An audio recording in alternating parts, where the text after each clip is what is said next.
Bonjour Pauline Loquès, vous êtes cinéaste et votre premier long métrage, Nino, vient d'être présenté à la Semaine de la Critique à Cannes, où Théodore Pellerin, l'acteur principal, y a remporté le prix de la Révélation. Tout à fait. Bonjour. Bonjour Mathieu Thiel, vous êtes scénariste, réalisateur et producteur au sein de K-Film et vous êtes aussi coordinateur d'éco-production depuis 2022. Vous avez notamment travaillé sur des films comme Le roman de Jim des frères Larieux, Maigret de Pascal Bonitzer, qui est en ce moment même en post-production, et la série Alex Hugo. Absolument. Entre autres. Et bonjour Jean-Marie Larieux.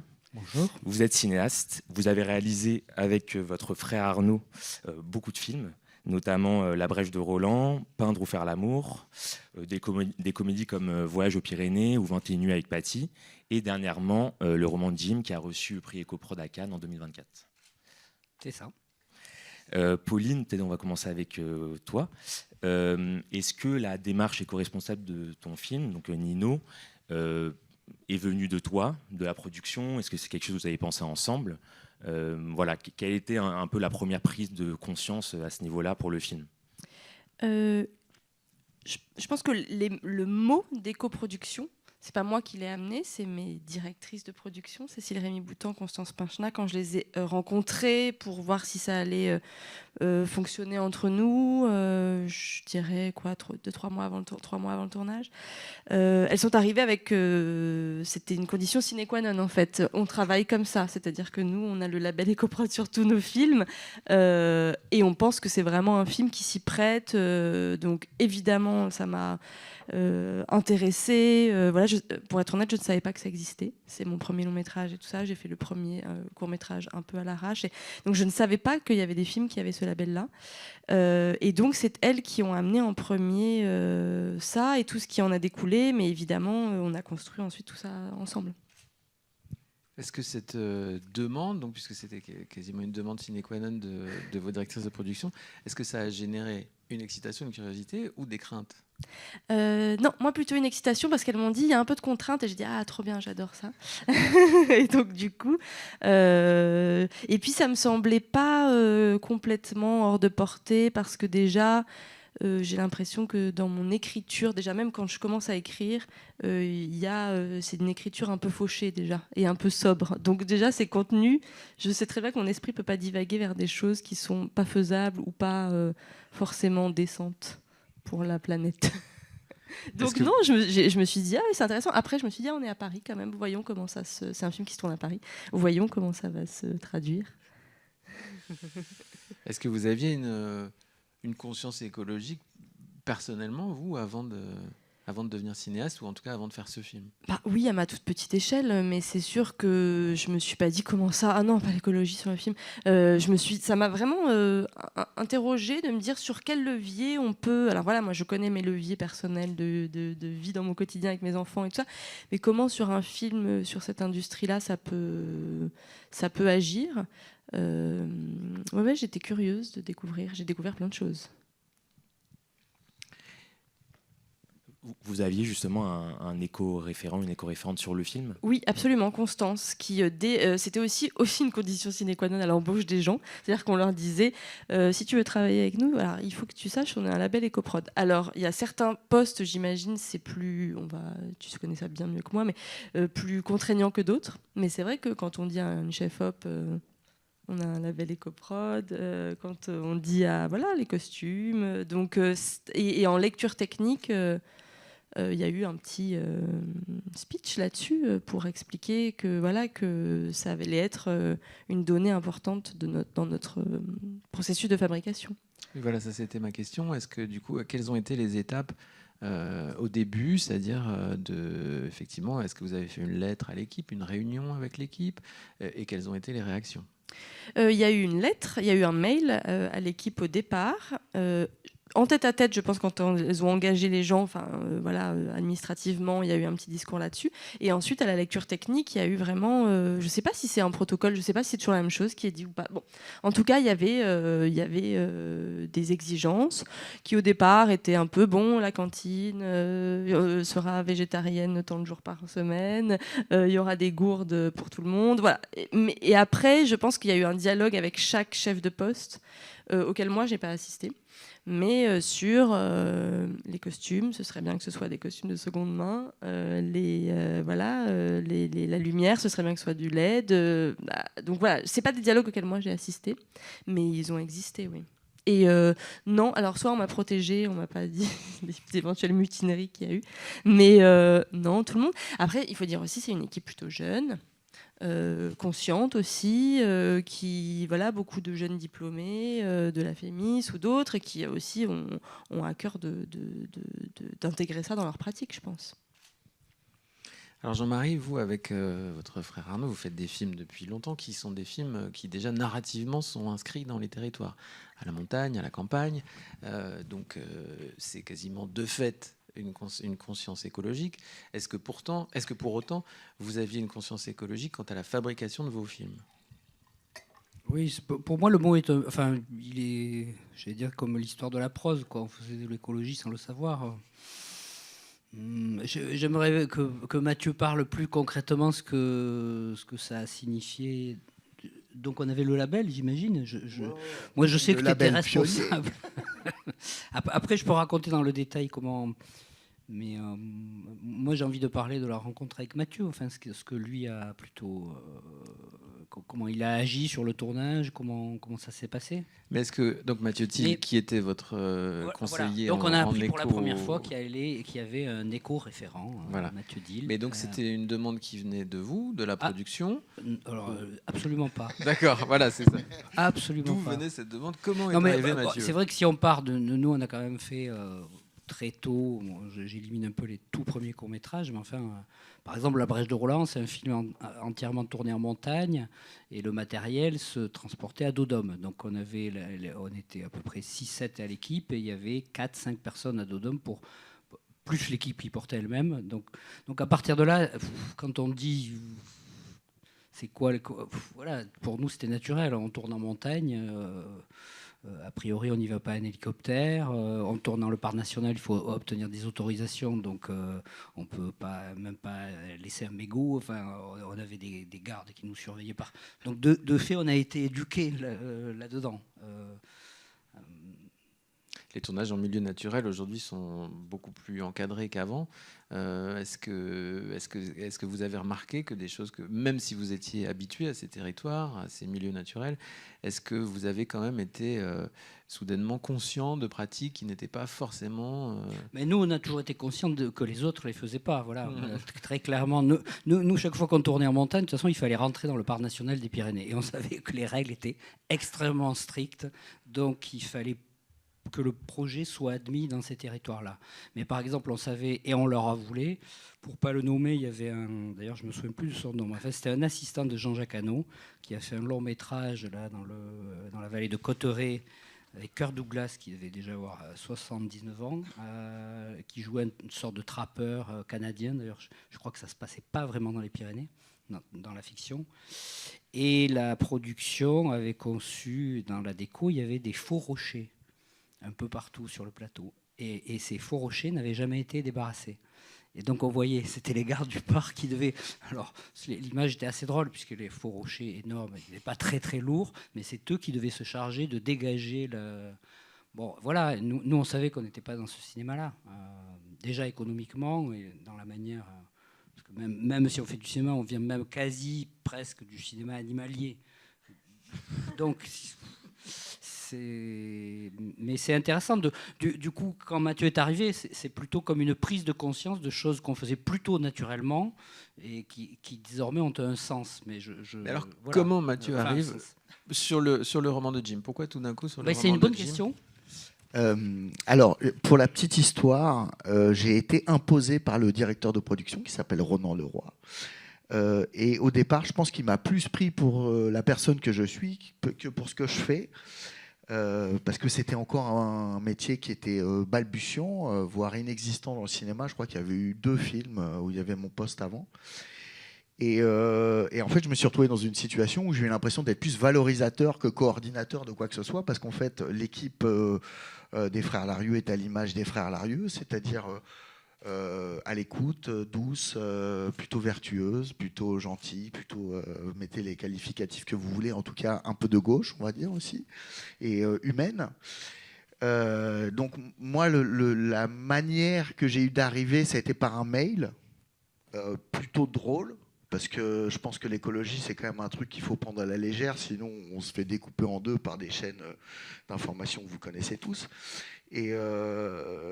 Et très vite, en fait, ce que j'avais pas du tout prévu et qui a fait que je pense ce prix EcoProd a été gagné, c'est j'ai eu un coup de fil de Karim Leclou, l'acteur principal, qui me dit moi je te suis, tu fais ce que tu veux, je te suis. Et quand il y a l'acteur principal qui vous suit et quand il y a une équipe douce, sympathique et voilà, à l'image des Larieux, bah, tout se passe plutôt très bien et tout s'est plutôt très très bien passé. Et voilà.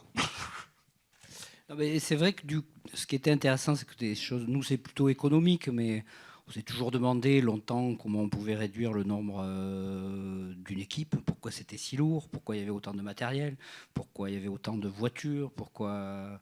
Je me souviens la première fois, quand on avait fait Peindre ou faire l'amour, qu'il y avait des acteurs connus, il y avait les carloges. Puis les carloges, c'était énorme. Quand on arrivait sur le plateau, on voyait ces carloges, on ne voulait même pas les regarder tellement ça nous effrayait. Et puis ces carloges étaient tellement lourds qu'ils s'enfonçaient sur le terrain. Donc il avait fallu construire un parking. Enfin, c'était des choses qui étaient un peu démesurées. Donc dans la mesure où il y a tout d'un coup un mot, une direction et un label, tout d'un coup, on peut demander des choses et les exiger. Et c'est pas juste soit une coquetterie, soit une terreur, tout d'un coup, ça rentre dans un cadre. Donc on va dire que nous, ça nous a un peu, tout d'un coup, on aime beaucoup. Alors, en l'occurrence aussi, ça se joue beaucoup avec la déco. Donc, nous, ça a toujours été un enjeu, la déco. On a toujours plutôt aimé travailler, choisir des lieux qui existent, qui ont une âme, qui même débordent le récit qu'on a écrit. Et selon les lieux, mais quand c'est des lieux naturels, on a travaillé plusieurs fois avec une chef déco qui s'appelle Brigitte Brassard, et qui a une manière de travailler qui même nous va plus loin encore que nous là-dessus, qui regarde les choses, qui fait travailler des gens du coin, et c'est une manière d'ailleurs où le film rentre dans la réalité qui l'entoure. Et ça, c'est assez énorme. Ça, pour nous, c'était naturel. On s'est toujours bien entendu avec Brigitte. Ouais. Mais c'est vrai que c'était une aubaine pour ce cadre-là. Mais ce qui est bien, c'est que ça définit quand même un esprit qui, désormais, on aurait pu dire « Ah oui, Brigitte, elle est un peu amateur ou elle fait avec des bouts de ficelle. » Mais non, c'est un cadre et c'est une éthique et c'est une manière de faire du cinéma. Alors je me permets de rebondir parce que c'est plus que ça. C'est une leçon, en vrai, de ce que ça peut être l'éco-production. Donc Brigitte Brassard, elle a travaillé avec l'ESAT de Saint-Claude. Tout ce qui a été acheté pour le film qui n'a pas été utilisé est resté à l'ESAT de Saint-Claude. Elle a travaillé dans son équipe avec des gens de l'ESAT, donc des personnes en situation de handicap.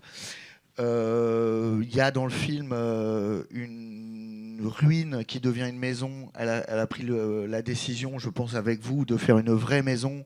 Et du coup, tous les gens qui ont construit la maison sont de Saint-Claude et des environs. Donc c'était la première fois qu'ils faisaient de la décoration sur du cinéma.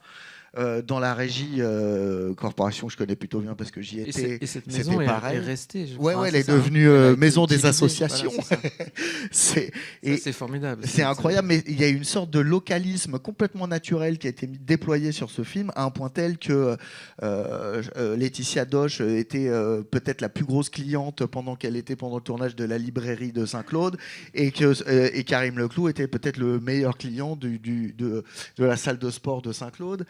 Et ça ne sont que des exemples parce qu'après la Fraternelle où il y a d'ailleurs des bouts de films qui ont été tournés, on a fait un nombre de pots là-bas qui pourraient faire pâlir certains films grand public qui n'en organisent pas assez. Et bref, il y a plein de petites belles choses très humaines. Ça s'est engouffré dans un territoire, mais sans heurter qui que ce soit.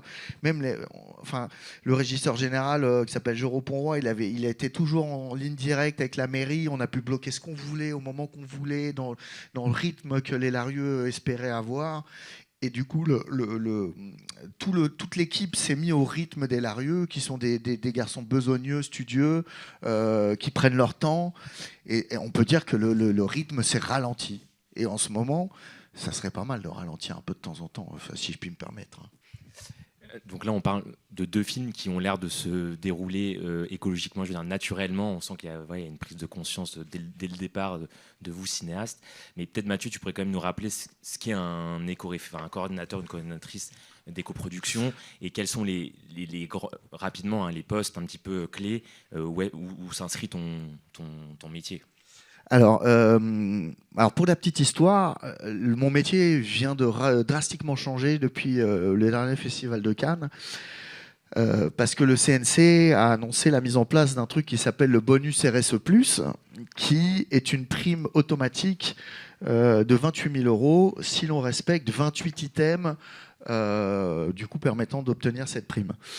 Donc au départ, moi, mon métier, c'est de déployer de l'écologie, en tout cas des solutions vertueuses partout où c'est possible. Et moi, j'essaie de toujours faire en sorte que ça soit le moins contraignant possible pour les équipes.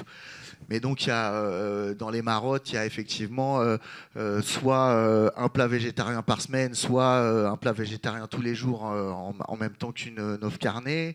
Il y a la suppression des groupes électrogènes thermiques sur le tournage au profit des groupes électrogènes sur batterie. Il y a la suppression effectivement de tout ce qui est fast fashion dans la mesure du possible, parce que souvent, en fait, quand par exemple il y a des cascades, ça présuppose d'acheter 10, 12, 20 costumes. Donc là, fatalement, on fait avec les budgets qui nous sont octroyés, de privilégier la seconde main pour tout ce qui est possible, de redonner, revendre ou stocker dès que c'est possible. Donc c'est une espèce de circularité des choses et de réutilisation pour d'autres films. Donc mettre les ressourceries dans la boucle, tout ça. Donc ça, c'était mon boulot au départ. Donc c'est-à-dire essayer d'être le moins contraignant mais le plus vertueux possible.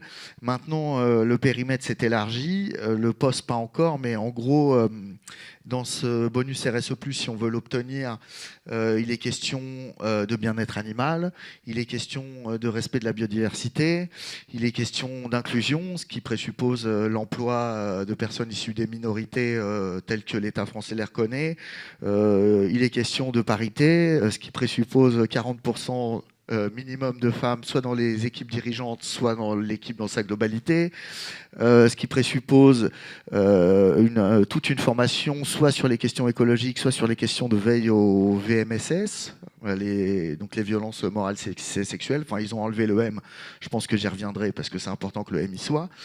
Bref, il y a toute une sorte de panoplie de vertus qui se sont imposées grâce au CNC. Je les en remercie d'avoir fait ça parce que du coup, ça va mettre du sens vraiment fatalement dans notre métier. Je dis fatalement parce qu'on a quand même eu une commission d'enquête qui a duré plusieurs mois, voire une demi-année, où il a été question de beaucoup de choses. Et là, peut-être qu'on est le premier secteur industriel à se mettre dans une sorte de vertu systémique. J'y reviendrai peut-être aussi après, parce que donc là, il y a des règles qui vont s'imposer naturellement, et je pense que c'est une très bonne chose. Et du coup, moi, mon métier qui est en train de se construire va devoir couvrir à peu près tout ça, ce qui veut dire que le poste n'existe pas encore tel qu'il est, mais le CPNEF, et il y a des discussions dans les hautes sphères que moi, que je ne connais pas, qui se passent pour que ce poste devienne un vrai poste reconnu en tant que tel, qui soit dans les conventions et dans les annexes et tout ce qui va avec. Je ne sais pas si j'ai répondu totalement à la question. C'est très complet.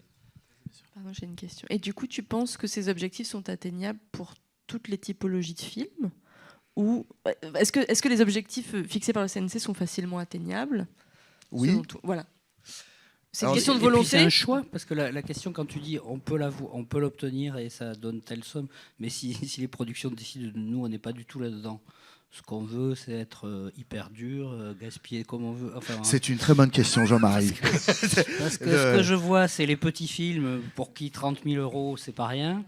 Je veux dire, quand on est à beaucoup plus de millions... Moi, je pense que même... Oui, alors peut-être à un certain nombre de millions, ça devient une goutte d'eau, mais enfin, je crois que dans tous les cas, la carotte est plus efficace que le bâton, comme ça a été dit hier sur d'autres choses. Par ailleurs, comme vous l'aviez dit plus tôt, je pense que c'est vraiment... Là, tout ce que vient de dire Mathieu, c'est vraiment de l'importance des mots et des nouveaux mots, des nouvelles définitions et des labels pour justement ne plus être seul à prêcher dans le désert et surtout ne plus être considéré, enfin ne plus être déconsidéré justement. À partir du moment où il y a des mots, il y a des nouveaux leviers avec nos producteurs et productrices, avec nos actrices, etc. C'est quelque chose qui change, je crois, beaucoup la donne puisque la rhétorique, le vocabulaire et la structure de la pensée est soudainement différente. Ouais, parce que par exemple dans le roman de Jim, si je dis pas de bêtises, dans le générique tu es en régie. Et tu n'as pas, enfin, il y a quand même, on parle d'éco-production, mais tu n'as pas encore un poste clé défini comme tel, quoi. Alors oui, mais parce que c'était pas encore le moment de le définir comme tel. C'était tourné en été 2023 et moi je suis un des pionniers alors que j'ai commencé en décembre 2022, donc je suis quand même, c'est un métier qui est très récent. Ce qui a été très agréable, c'est que du coup, j'ai pu faire ce que je voulais, dans le sens où je me suis retrouvé responsable des achats. Donc le localisme, il est aussi passé par ça. Tout ce qu'on mangeait sur la table régie était absolument local. En plus, on était dans le Jura, donc ça va, on n'était pas si mal lotis, ça se passait plutôt bien. Mais effectivement, c'était pas encore défini et ça reste encore à définir. Et là, je crois que le CNC a un peu défini quand même le périmètre. D'ailleurs, donc en soi, les critères ne sont pas si compliqués. Par contre, il y en a 28.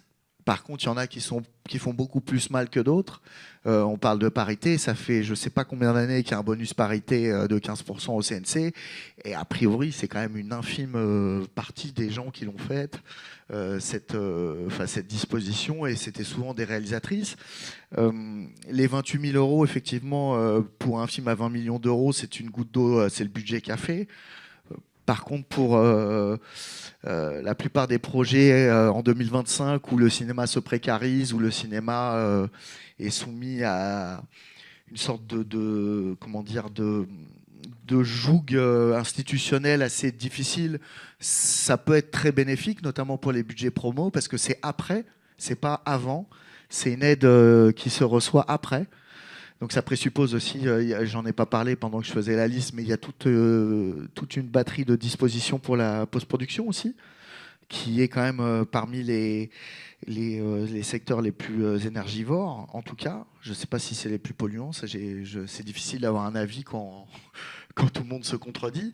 Mais en tout cas, oui, là, en fait, le vocabulaire va devenir systémique. Je ne sais pas si les habitudes le seront. En tout cas, il va y avoir toute une de prise d'habitude. Après, moi, il faut avoir conscience que quand mon poste est absent, les gens, ils n'ont pas nécessairement le temps que moi j'ai. Et je parlais du temps tout à l'heure. Moi, par exemple, sur le film donc le roman de Jim, j'ai eu le temps, et quand je dis ça, c'est pas rien, de prendre le soin des comédiens, par exemple. Dès que Karim, Laetitia, Sarah, Bertrand, Éole, tous les comédiens qui avaient des rôles importants avaient une demande, je faisais toujours en sorte qu'elle soit satisfaite très rapidement. Et pourtant, on n'était pas beaucoup. Mais par contre, c'est précisément parce que j'avais le temps que je pouvais être à leur écoute. Et d'ailleurs, Karim est devenu une sorte de copain, et j'en suis le premier fier et le premier heureux, alors que je ne suis pas particulièrement quelqu'un qui cherche à devenir ami avec les comédiens. Mais force est de constater que cette méthode-là, et ce truc de ralentir le rythme, et d'être d'une certaine manière à disposition sans que ça soit de la servitude, comme dirait Monsieur de la Boétie, c'était très doux. Du coup, il y a quelque chose d'humain, profondément humain qui s'est passé. Et là, je pense que c'est le profondément humain qui est en train d'arriver. À une heure où on dit qu'effectivement notre métier doit s'assainir, où notre métier doit devenir ce qui mérite d'être, c'est-à-dire une safe place à plein d'endroits. Et en même temps, tout en haut de la pyramide, on a une ministre de la Culture qui, il y a 3 jours, a intimidé de manière complètement gratuite et complètement délirante un journaliste pendant une émission publique sur une chaîne d'État. Ça rappelle que si on veut tout assainir en bas, ça serait peut-être intéressant que de se concentrer au-dessus et de faire en sorte que la violence systémique institutionnelle dont on prend tous les espèces de retours de bâton ou le fameux ruissellement, comme ils les appellent, ça soit un peu réfléchi différemment. Parce que là, moi, je veux bien qu'à la base, qu'on fasse tout ça bien, mais en haut, si vous voulez qu'en bas, ça se passe bien, ça serait bien qu'ils aient un peu d'égard pour les gens qui sont en dessous d'eux. On va lâcher le micro. On va revenir sur les postes puissants, les postes à privilèges et les comédiens et les comédiennes aussi plus tard. Je voulais redire aussi sur cette histoire de bonus et de label. Effectivement, peut-être tout le monde ne le demandera pas. Cela dit, ça me fait aussi penser à parfois des gens qui travaillent à l'éco-responsabilité d'un film et qui se disent on a fait énormément d'efforts et puis on a dû faire une scène avec un cargo ou avec un avion, tout ça pour rien. Ben non, parce qu'on aurait aussi pu faire le film comme on le faisait avant, plus le cargo ou plus l'avion. Donc là, à la limite, et c'est pareil, des gens ne demanderont pas ce label, mais il pourrait y avoir aussi personne qui le demande. Donc dans tous les cas, c'est un mieux, et je crois qu'il faut essayer de penser les choses un petit peu comme ça. Pauline, je voulais vous poser la question clairement de la mise en scène, du coup, et des questions qui se sont posées à vous à chaque poste, à la déco, au costume, à la lumière et après en post-production. Dans quelle mesure c'était vos décisions? Qu'est-ce qui vous a été proposé? J'ai vu par exemple que le film était en 4K et pas en 6, en 12 ou en 24. On sait que par exemple la post-production c'est extrêmement énergivore. On sait aussi que l'œil ne voit pas la différence au-delà de 4K. Donc au-delà du commerce ou alors vraiment du cinéma animalier pour filmer une fourmi à 400 km. Mais sinon, est-ce que par exemple pour vous le choix du 4K c'est un choix qui est passé consciemment par vous? Et même chose pour les décors. Est-ce que vous avez eu une conscience de repérage sur une zone limitée? Est-ce que vous avez eu des demandes par rapport aux mobilités douces? Est-ce que vous avez eu la main sur les repas, des choses comme ça? En fait, moi, avant de tourner, avant même de commencer la prépa, comme c'était mon premier long métrage et que j'en avais fait qu'un, j'étais un petit peu paniquée. Et du coup, j'ai regardé une masterclass de Mathieu Amalric au Forum des Images, et qui datait d'il y a un petit moment. Et tout. The place to be. Et voilà, mais qui était passionnante. Et Mathieu qui fait une apparition dans mon film aussi, donc c'était marrant. Et je regardais, et puis bon, voilà, Mathieu, il est passionné, il est passé par tous les postes dans sa vie. Et il disait, mais il faut pas avoir peur de parler d'argent quand on est réalisateur. Il y a des réalisateurs qui disent, mais parlez pas d'argent, moi je suis dans l'art, je suis dans la mise en scène et tout ça. Et en fait, il a dit une phrase très juste qui m'accompagne encore tout le temps. Voilà. Mais la production, c'est de la mise en scène en fait. Et on pourrait même dire l'éco-production, c'est de la mise en scène. Donc en fait, je me suis dit très vite, ok, moi de toute façon, je vais pas avoir un énorme budget. Le budget de mon film, je sais pas, était à 2,5 millions. Je vais pas pouvoir faire ce que je veux. Donc comment est-ce que je vais pouvoir vivre ça de manière inspirante et joyeuse et excitante et pas comme une énorme contrainte. Et cette phrase-là, la production c'est de la mise en scène, l'éco-production c'est de la mise en scène, ça marche aussi. Et ben en fait, qu'est-ce que ça va ouvrir comme possibilité intéressante et par exemple sur les costumes, parfois c'est même des questions de bon sens. En fait, le fait par exemple d'avoir des costumes qui ont déjà servi, pardon, mais c'est beaucoup plus réaliste que plutôt d'avoir des costumes neufs où on se dit mais pourquoi ils sont tous dans les films habillés avec aucune bouloche sur leur truc? Et parce qu'en fait ils n'ont jamais usé leurs costumes. Pas le cas des films des frères Larieux évidemment, mais il y en a plein où on se dit mais c'est bizarre parce qu'ils sont vachement plus chics que moi alors qu'ils sont censés être. Donc voilà, il y a des choses comme ça. Donc en fait je me suis dit bah oui, la veste, moi en plus il a un costume. Bon, déjà il a un costume pendant tout le film, mais c'était parce que ça se passe sur 3 jours. Donc quand je dis que mon écriture elle est déjà forgée à ça, je pense que je t'ai dit bah, comme ça il faut trouver le bon costume. Un jean, un pull, une veste. Et la veste, elle est vintage. Il n'y en a qu'une. Alors, en revanche, il n'y en a qu'une. Donc, il ne faut pas faire des taches dessus. Il ne faut pas qu'à la cantoche, il mange avec parce qu'on ne te la remplacera pas. Mais elle a une âme. On sent que c'est un personnage qui se traîne sa veste depuis 3-4 ans. Voilà. Et puis surtout, et sur les décors, c'est un peu la même chose. C'est-à-dire... En fait, moi, c'est un des postes, par exemple, une des choses à faire que j'ai trouvé très difficile. Voilà, une équipe d'éco qui vient de voir avec plein de propositions, ça ou ça. Et donc, toi, t'es un peu, je sais pas, parce que moi, j'ai beaucoup pensé au personnage, plus pas tant à ça et tout ça. Et donc, finalement, d'aller aussi moi, c'est un personnage un peu opaque, on n'accède pas très bien à son intériorité. Finalement, de pas savoir vraiment comment était décorée sa chambre ou de mettre des choses finalement très épurées, très sobres et ben ça marchait en fait vraiment bien aussi dans le film, dans le propos du film. Donc j'ai essayé de me saisir. Je me suis jamais dit, franchement, je réfléchis. Bon, les repérages en vélo par exemple, c'est un peu une galère. Voilà, les repérages en vélo, quand tu es au mois de juin et que tu es avec toute ton équipe sur des vélos et que tu fais... Bon, nous, ça va, c'était tout l'Est parisien, mais que on la suit, elle est encore là. Voilà, il y a des trucs un peu comme ça, elle suit la chef-op, il y a des trucs un peu comme ça. Mais qui créent aussi, je sais pas, une cohésion de groupe, des petites galères, des trucs marrants. voilà, c'est mon premier film, je ferai peut-être pas la maline dans plusieurs autres films, mais moi, j'ai... Non, c'est un vrai retour d'expérience qu'on a eu de beaucoup de cinéastes qui ont éco-produit leurs films. C'est un vrai retour de la joie du collectif et une vraie joie au travail supplémentaire, enfin, voire retrouvée pour certains, du plaisir de faire quelque chose de bien ensemble. Bah, je crois, moi en tout cas, je préfère ça plutôt qu'être dans le van où il y en a qui sont à l'avant, à l'arrière, avec envie de gerber une odeur de clope là. Et donc là, on était tous, je sais pas, c'est vrai que ça recrée des situations d'enfance un peu marrantes.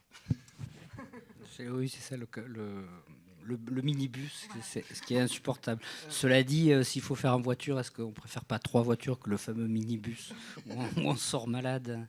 Mais effectivement, en fait, ce qui est intéressant, ça rejoint une certaine idée de la mise en scène. C'est ça qui est. Donc c'est là où ça nous trouble, enfin ça nous intéresse beaucoup, mais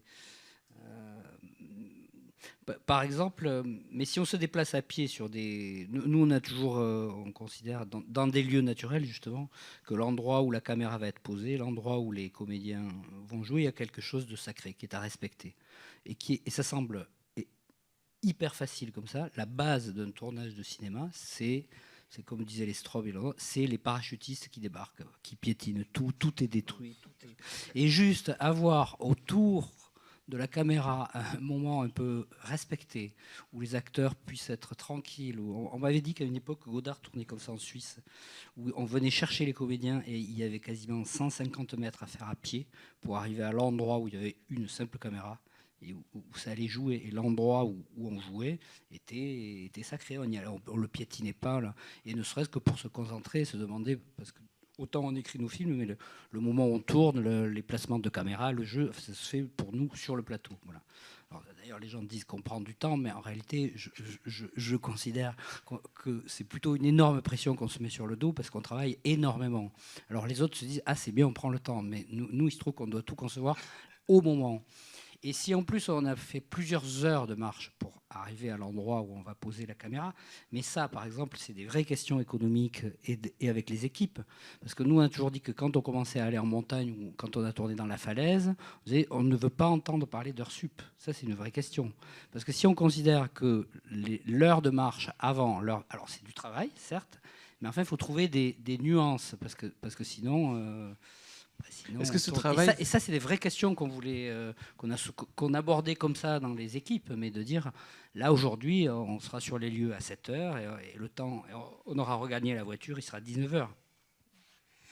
Normalement, il se passe quelque chose dans ces journées-là qui fait que personne ne dit, on a débordé. Mais c'est des vraies questions très, très intéressantes. Et est-ce que ce travail, Diane Barati, la chef opératrice d'Éric Rohmer, nous parlait dans ce podcast d'Éric Rohmer qui faisait de l'éco-production il y a 30 ans ou 40 ans, alors qu'il avait déjà 80, 90 ans et qu'il le pensait autrement, mais il le faisait naturellement, que lui, son obsession, c'était de ce qui est utile, point. Il y avait une sorte d'aversion pour tout ce qui serait inutile, superficiel, etc. Est-ce que ce travail que vous faites avec Arnaud, quand vous préparez vos plans, votre film, c'est quelque chose qui va quelque part dans ce sens ? Alors, franchement, je dirais que ça nous est naturel. Je ne dirais pas qu'on a une démarche... parce que moi, j'aime bien le travail sur les costumes, qui sont aussi les costumes qui arrivent d'ailleurs. Et effectivement, j'aime pas l'effet neuf des costumes, mais il ne faut pas non plus...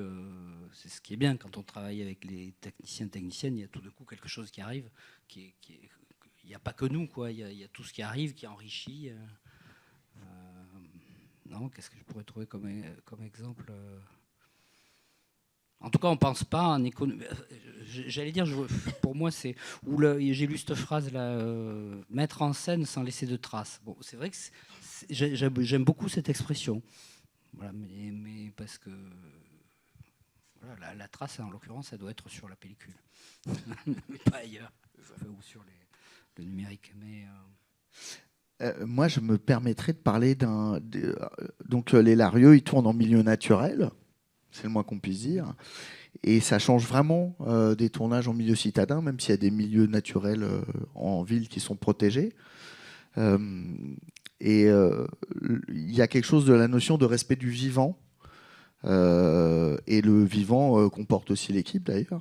Mais par exemple, donc on a été pour l'affiche du film, en tout cas une des affiches qui n'était pas l'affiche officielle, mais tu sais en haut de la crête là, je sais plus comment ça s'appelle, c'était transporté à dos d'âne et pas à dos d'homme. Ah oui, oui. Donc fatalement, il y a le temps d'arriver jusqu'au décor, c'est quelque chose qui se mérite. Et là aussi, on avait débordé. Ouais, mais bon, à déborder, après, c'est encore en fait un métier passion. Alors, on n'est pas sur les mystères de l'amour, quoi.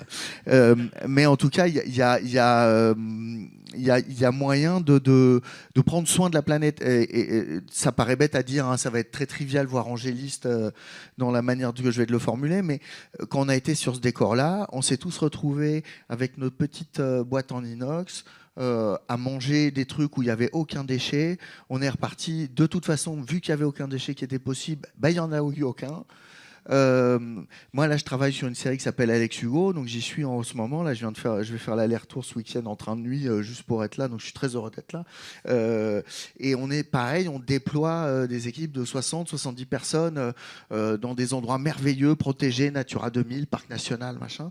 Et évidemment que ça présuppose de trouver des solutions. Et en plus, nos interlocuteurs n'ont pas forcément conscience de la faculté qu'on a à se comporter comme des colons et à arriver, et on déploie tout. Donc c'est comment on arrive à circonscrire, comment on arrive à dire, bon, voilà, là, on n'a pas besoin d'être là, ou là, tiens, on va mettre un chemin avec des plots et de la rubalise pour éviter que les gens passent... Et que ça soit Apocalypse Now ou à deux pas de chez toi.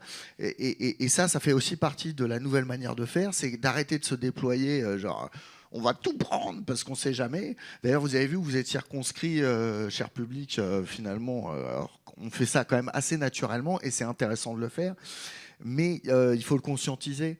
Et en fait, moi, en travaillant justement sur le roman de Jim, j'ai conscientisé plein de choses que j'avais jamais conscientisées avant parce que c'est quelque chose auquel on a besoin. Enfin, c'est comme la déconstruction vis-à-vis du rapport homme-femme, quoi. C'est quelque chose qui se travaille.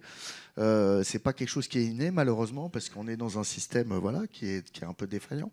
Et ce que j'ai vu, moi, parce que c'est une vraie masterclass en temps réel, de travailler avec les Darieux, je tenais à te le dire, Jean-Marie, quand même, c'est leur manière de réfléchir, de se nourrir d'accidents, de travailler sur tout ce qui se déploie devant eux, qui ne s'était pas déployé en repérage, parce que ça aussi, il y a quelque chose qui est important, c'est que sur les repérages, on n'a pas les acteurs, sur les repérages, on n'a pas la lumière, sur les repérages, on n'a pas les mêmes conditions naturelles, enfin, il n'y a pas la même météo, il y a tout qui change, quoi. Et souvent, moi, en télévision, ils ont pas nécessairement le temps de le faire, donc ça tourne assez vite. Et là, j'ai justement vu des gens travailler avec ce qu'il y a et circonscrire la lumière de nuit, faire des choses en fait, parce que on n'a pas conscience de ça, mais si on commence à bombarder un 18 kg, un projecteur dans la forêt, ça fait bouger toutes les espèces vivantes. Là, c'était jamais le cas. Tout était toujours très circonscrit, très modéré. Et en fait, je crois que c'est ça dont on a besoin, c'est de trouver des facultés à se modérer soi-même et à se contraindre et à se comprendre dans ce qu'on a besoin de plus élémentaire, quoi. Une dernière question à Pauline Loquès qui va devoir nous quitter pour présenter son film au Champs-Élysées Film Festival. Chez Sophie Dulac. Absolument. Je prends mon vélo, je vais faire un happening. Et Pauline, du coup, pour tes prochains films, est-ce que cette expérience d'éco-production sur Nino a ouvert des voies, des pistes, et si tu es en train d'écrire déjà, ce que je ne sais pas, ou si une idée est en train de germer, est-ce que aborder le thème, ou en tout cas, si ce n'est le thème de l'écologie dans les récits, puisque Jonathan remarquait, d'ailleurs on en parlait ce matin, que ton film aborde donc la maladie, le cancer, et donc aussi ses causes, comme par exemple la pollution, le stress, etc. Et donc quelque part l'environnement, et donc peut-être est-ce une porte vers l'écologie.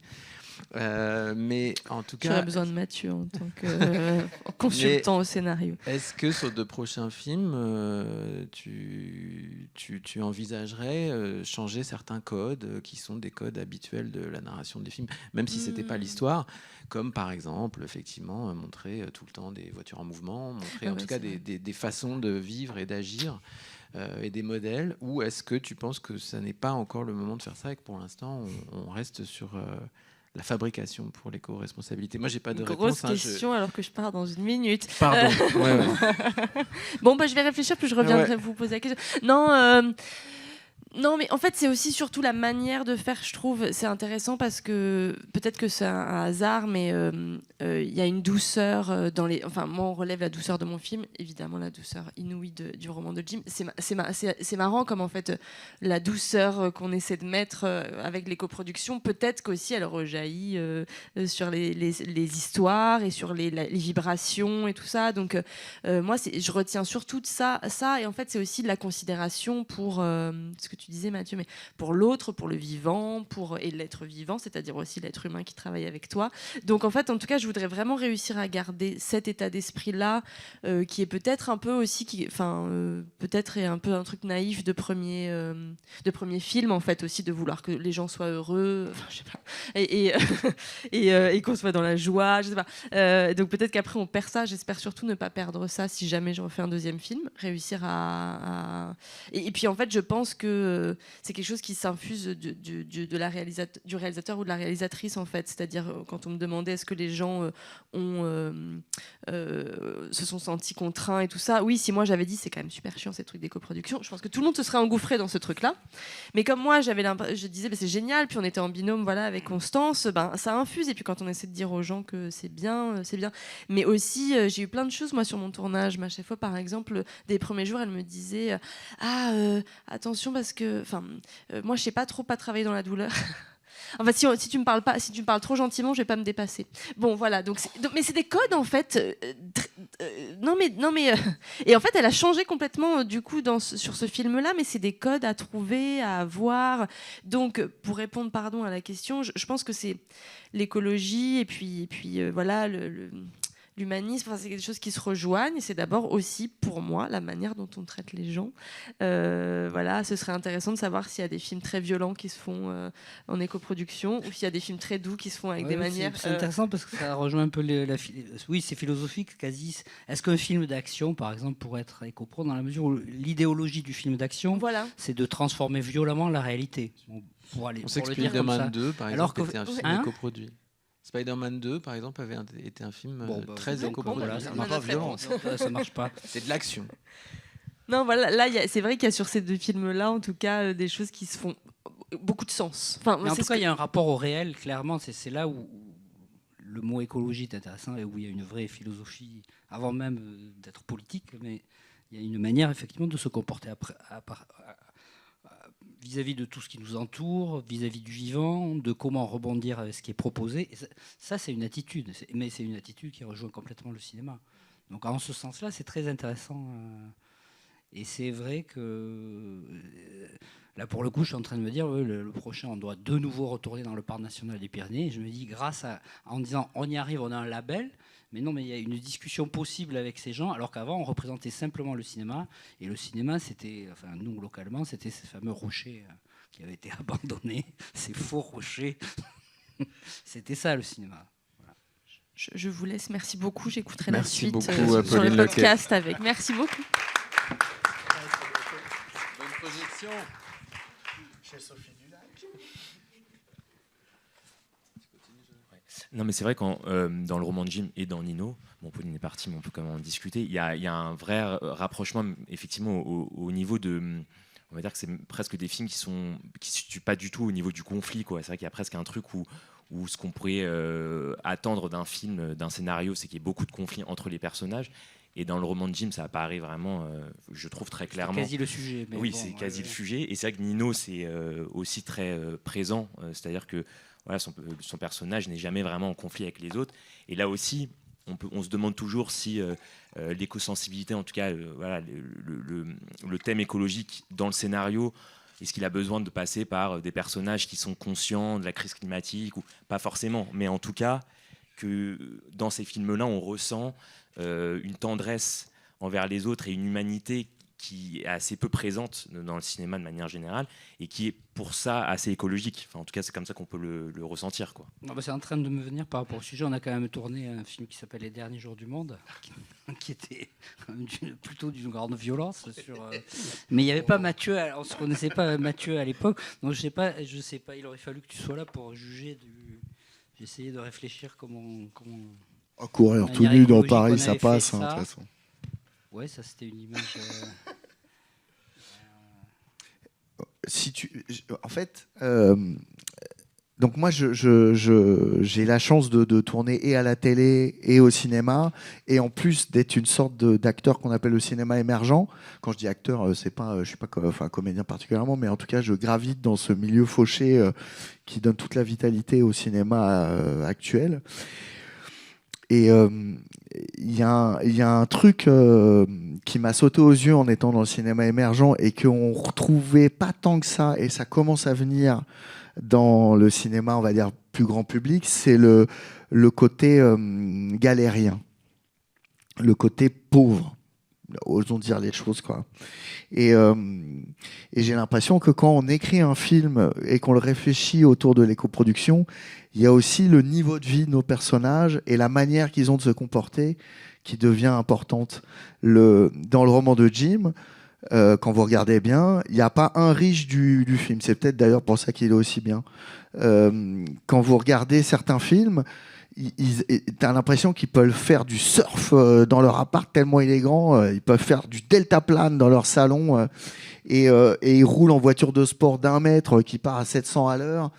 Et je crois que ça part aussi de ça. Et je vous dis ça parce que quand j'ai fait Maigret, déjà, quand j'étais avec les Larieux, je faisais pas le malin parce que donc, moi, dans mon métier, je fais une lecture environnementale, c'est-à-dire que je lis le scénario et j'essaye d'identifier des fois des séquences qui peuvent être problématiques dans la manière de faire.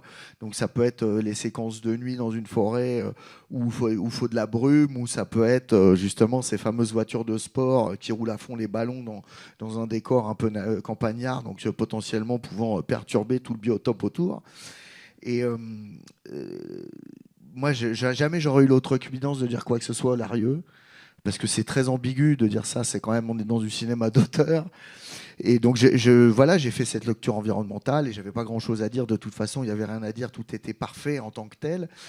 Mais après, j'ai fait pour la même société de production le film de Maigret réalisé par Pascal Bonitzer, et c'était exactement de la même manière. Je ne voyais pas du tout comment dire quoi que ce soit à Pascal Bonitzer.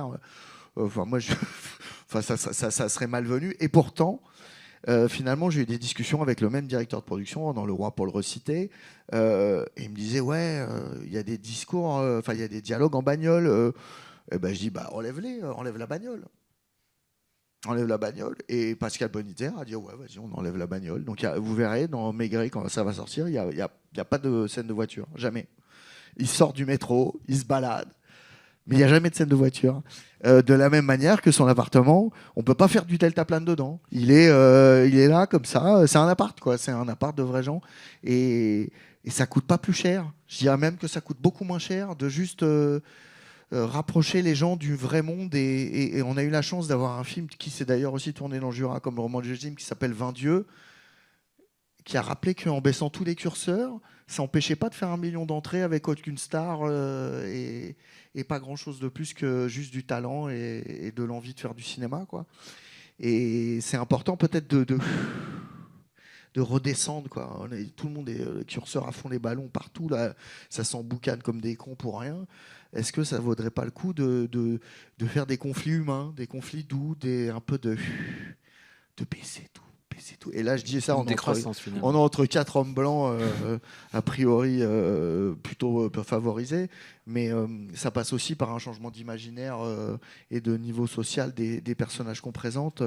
Et heureusement qu'il y a le rap français, heureusement qu'il y a les réseaux sociaux, heureusement qu'il y a quelque chose qui brouille un peu les pistes de cette tradition bourgeoise dans laquelle on baigne depuis, enfin moi en tout cas, homme de 40 ans, je baigne depuis toujours. Et je trouve que c'est bien aussi qu'on change tous les imaginaires de manière tangible et respectable aussi. Qu'on arrête de présenter des gros cons, quoi. Mais est-ce que ça veut dire, par exemple pour toi Jean-Marie, que voilà, éco-produire un film, en tout cas faire un film écolo aujourd'hui, c'est abandonner le spectaculaire, c'est abandonner quand même une notion qui est, en tout cas dans le récit, pour beaucoup de cinéastes essentielle au film, au plaisir qu'on a de les regarder. Alors, bon, vos films le sont pas forcément, d'ailleurs, je ne sais pas si on peut les qualifier de spectaculaires, mais en tout cas, voilà, c'est une vraie notion du cinéma qui existe depuis sa création. Non, je sais pas. Bon, nous, on a toujours considéré que c'était la montagne et que c'était spectaculaire et pas cher. Donc, sauf cette fameuse entrée dans le parc national des Pyrénées, cette barrière plus ou moins difficile à franchir. Non, mais effectivement, c'est les derniers jours du monde qui posent la bonne question. Est-ce qu'on aurait envie de le refaire? Oui. Peut-être qu'on le ferait un peu différemment, mais oui, bien sûr. C'est très agréable de faire des films comme ça. Mais on n'avait pas un budget fou. Hein. Je crois qu'on avait 8 millions d'euros quand on voit, par rapport à ce qu'il y a à l'écran, et quand on voit qu'il y a des comédies qui sont à 15 ou 17. C'était notre plus gros film. Mais on travaillait, on se souvient toujours quand même, on se disait c'est une fin du monde à hauteur d'homme.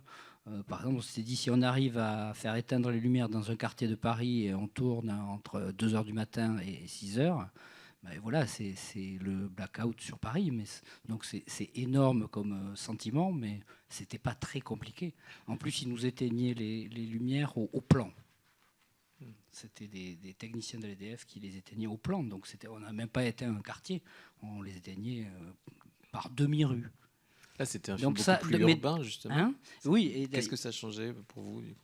On remettait, alors j'allais dire comme par hasard, qu'est-ce qu'on faisait? On éteignait les lumières, on mettait des villes désertes et on se disait, enfin, on fait un film sur les villes qui retournent à l'état naturel. Et enfin, on s'était dit, c'est ça les derniers jours du monde. Donc, Au fil de votre filmographie, vous avez travaillé avec des comédiens, des comédiennes très connus. Tout à l'heure, Pauline parlait de Code aussi, et c'est quelque chose qu'on a pu aborder parfois dans ce podcast. Certains des postes dans le cinéma sont plus privilégiés que d'autres, et parfois ces privilèges peuvent être, pour le coup, spectaculaires. Est-ce que c'est quelque chose que vous cherchez à adresser? Est-ce qu'aujourd'hui, justement, avec ces nouveaux mots, ces nouveaux labels, un levier serait enfin possible pour un tout petit peu plus d'horizontalité? C'est toujours très compliqué. Je pense qu'il faudrait toujours... Chaque cas est particulier et souvent dans les manières dont les gens travaillent. Par exemple, les agents, il y a un contrat... On parlait là tout à l'heure, il y a un contrat, monsieur ou madame voyage en première, voyage dans... Bon, je ne parle pas que des comédiens-comédiennes, ça peut être nous-mêmes cinéastes, ça peut être la production. Pardon. Mais ça, c'est l'histoire de contrat. Après, nous, on a toujours essayé de... il faut un minimum, parce que, par exemple, l'histoire des carloges, ou des... Au début, on trouvait ça un peu ridicule, au début. Mais je veux dire, un acteur qui est là sur le plateau au moment où on cherche les plans, c'est absolument insupportable. C'est pas... et on en a connu, c'est quasi pervers d'ailleurs, c'est pas possible. Donc c'est très très bien que les acteurs aient un endroit à eux. Alors après ça s'appelle la régie. Ça j'allais dire, c'est pas notre... Mais sur la philosophie, je suis d'accord. Mais par contre, je sais que les acteurs, c'est bien, quand on leur demande d'arriver, ils sont là. Mais les acteurs qui rôdent, qui sont abandonnés à eux-mêmes, c'est pas bien. Donc c'est vrai que y a tout un esprit où il y a les deux. Et puis c'est toujours pareil, il y a les tournages qui sont vraiment de l'industrie énorme. Donc c'est de là que viennent. C'est toujours pareil. Les règles viennent souvent de cinéma qui ne sont pas ceux qu'on pratique. Donc effectivement, ce qui est intéressant, c'est de commencer à... pas des règles, mais en tout cas établir des codes ou au moins déjà du langage à partir plutôt des films qui se pratiquent différemment. Et ça, c'est très intéressant. Effectivement, les coproductions, c'est quelque chose qui, effectivement, encore une fois, moi, je ne connaissais pas le mot, mais je m'aperçois que c'est des pratiques qui rejoignent le concept. Et ça, c'est bien que ces choses-là remontent aussi, c'est-à-dire ça donne un autre langage, une autre manière, et ça existe différemment. Sinon, on disait juste, oui, c'est les films des pauvres. Voilà, en gros. On pourrait changer en tout cas les critères des marqueurs sociaux.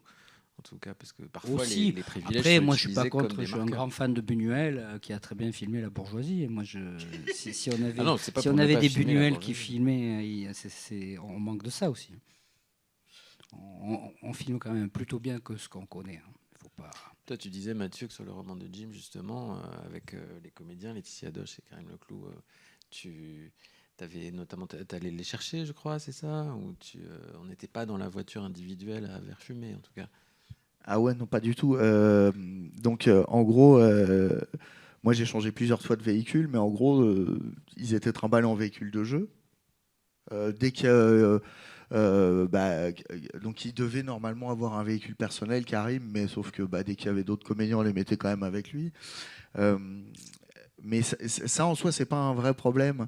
Je pense qu'il y a une sorte de distorsion entre ce que les gens, on va dire, dans les bureaux climatisés parisiens, et ce que nous, on va dire, techniciens, comédiens, fabricants de cette industrie artisanale qu'est le cinéma ou la télévision, on va dire, pour les inclure aussi, on perçoit. Par exemple, nous, on vit avec eux. Alors quand je dis on vit avec eux, soyons tranquilles, hein, pas de... mais on est à leur hauteur. On discute avec eux, on noue des liens ou pas, on discute ensemble ou pas. Et du coup, en tout cas, il y a une horizontalité des rapports. Par contre, les gens qui sont ceux qui tiennent le cordon de la bourse, et je ne parle pas du CNC ou des guichets, je ne parle pas des commissions, on va dire. J'exclus ça, mais les financiers, les gens dans les hautes sphères des sociétés de diffusion, notamment, j'ai l'impression et le sentiment qu'ils sont un peu lointains et qu'ils ne comprennent pas vraiment ce qu'on fait. Et du coup, des fois, il y a une sorte d'incompréhension, et si on arrive à gommer cette incompréhension et qu'on arrive à simplifier un peu les rapports, je parlais tout à l'heure de notre ministre de la Culture qui a pété les plombs avec un journaliste. En fait, ça raconte qu'il faudrait qu'on arrive à assainir toute cette espèce de haut de la pyramide, de telle sorte à pouvoir nous être vraiment bien pour finir ce truc. Alors je digresse un peu, mais en ce moment, il est en train de se passer une situation assez dramatique dans le cinéma français, dont peu de gens parlent d'ailleurs. C'est qu'il n'y a pas beaucoup de films qui se font, voire pas du tout. Je ne sais pas quel chiffre on a de films qui se font en ce moment. Il n'y a que les très gros films qui se font. Et du coup, je ne sais pas dans quelle mesure ça va avoir une répercussion sur tout le reste, mais dans quelle mesure il va falloir qu'on écrive tous des films historiques et qu'on soit tous sur des classiques. Et du coup, systémiquement, il y a plein de nouveaux paradigmes qui sont mis en place. Et je ne sais pas dans quelle mesure, nous, on va pouvoir réussir à avoir un peu voix au chapitre et à être écouté. Et ça serait bien qu'on soit un peu écouté. Et quand donc c'est quand même très particulier de travailler avec les frères Larieux, parce que vous avez, vous, une faculté à diversifier un cinéma qui finalement est très homogène. Je ne sais pas si c'est très clair, mais en gros, ce que je veux dire, c'est que ça serait important qu'on arrive à fluidifier en fait toute la manière de faire, et que ça soit pas que en bas que les choses se fassent, que ça soit tout le monde qui s'accorde pour dire ok, on va essayer de garder cette exception culturelle dans sa globalité, d'essayer d'arrêter de prendre certains et de garder les privilèges de certains au détriment d'autres, essayer en fait moi je parlais ça de la dépiédestalisation par rapport aux histoires de privilégiés, c'est d'essayer de baisser d'un curseur tous ceux qui gagnent beaucoup trop, ou en tout cas par rapport à ce que certains gagnent derrière, en bas, quoi, pour essayer de donner du sens à tout ça, redonner du sens. Et je crois que, vu qu'on est dans une période de création un peu difficile, et qu'en même temps, il y a toutes ces nouvelles normes, et qu'en même temps, il y a toutes ces nouvelles règles, et qu'en même temps, il y a cette conscience qu'il fait trop chaud, que ça y est, on a passé les 1,5, qu'on va sûrement atteindre 3, 4, 5, voire 6 degrés de plus que l'ère pré-industrielle, donc ça veut dire qu'on va clamser de chaud. Est-ce que ça serait pas le moment de dire, nous on fait un métier qui sert à rien en fait dans l'équilibre financier planétaire, que la culture ça reste un truc de loisir, mais justement, est-ce que c'est pas à nous de donner un peu de sens à tout ça et de dire, allez les gars, on redescend les 290 000 € pour un film qui fait 125 entrées parce que c'est trop claqué. Est-ce que ça serait pas la fin de cette ère-là? Et tout ça pour dire que systémiquement, moi j'ai l'impression qu'on est dans un moment tellement charnière que les gens doivent s'autoriser à dire des choses, y compris aux gens au-dessus, et y compris aux gens encore au-dessus, et y compris à dire peut-être, Madame Dati, ça serait peut-être temps que vous vous calmiez, que vous réfléchissiez, que vous preniez le cinéma pour ce qu'il est, c'est-à-dire un loisir, et pas quelque chose où en fait il faut supprimer, je sais pas quoi, les langues inclusives, parce que il y a que ça qui est important. Calmez-vous. calmons-nous, faisons ça bien, tranquillement, prenons le temps et faisons un peu comme les frères Larieux, si je puis me permettre. En tout cas, le cinéma, on va dire, qui est encore aujourd'hui qualifié de pauvre, est celui qui pourra le plus facilement survivre, s'adapter et continuer, puisqu'il est de fait totalement écolo, et qu'on a bien vu aujourd'hui que ce qui était encore il y a 10 ans qualifié de petit cinéma intimiste, de petite caméra, aujourd'hui peut être un très grand cinéma, allant de Pierre Creton à beaucoup de cinéastes qui sont aujourd'hui tout à fait des esthètes, qui écrivent des fictions tout à fait complexes et passionnantes, exactement autant que des films largement produits. Est-ce que tu penses du coup, Jean-Marie, que faire des films du coup maintenant ou dans 20 ans, dans 30 ans, ça devrait devenir une nécessité absolue avant de s'y mettre, parce que maintenant quand on entend tout ça, c'est-à-dire c'est la catastrophe, ça devient presque trop précieux de faire un film par rapport à la situation du monde. Est-ce que il faut avoir en tant que cinéaste ce ressenti, je sais pas, de nécessité. Ah non, arrêtez de faire des films. Non, les derniers jours du monde, on nous pas. demandait qu'est-ce que vous feriez si la fin du monde arrivait. On dirait, on était en plein tournage, on dirait, on continuerait de tourner. Ah non, ça très clairement. Bah, si on fait du cinéma, c'est par nécessité, c'est pas. Non, c'est des communautés. Parce que, alors là, pour le coup, comment on la définit, pour moi, cette tourner un nécessité, film, c'est une utopie qui se construit. C'est une utopie qui a une durée de temps. D'ailleurs, c'est ce qu'on aime bien. Elle n'est pas pour toujours. C'est un groupe de gens qui se constituent autour d'un objet qu'on essaie d'atteindre, avec certes des hiérarchies, parce qu'effectivement, c'est pas. Mais voilà, et quand ça marche, pour nous, c'est utopiquement une société qui marche. D'ailleurs, c'est le vieux truc de Godard. Il y a des ouvriers, il y a des acteurs, oui, il y a des stars. Mais si tout ça s'équilibre et fonctionne à peu près bien, c'est une merveille. Donc pour nous, déjà, c'est à nous que ces petits objets-là. Non, rien. Enfin, c'est tout le monde qui. Quand on dit toujours le cinéma, c'est ce qui ressemble pas au réel et à la société. Moi, alors l'idée godardienne, c'est plutôt l'inverse, c'est le miroir. Donc effectivement, à chaque tournage, chacune d'établir ensemble collectivement la manière dont on voudrait que ça fonctionne, une activité collective. Très beau mot de la fin. On va ouvrir aux questions, si vous en avez dans la salle, pour terminer.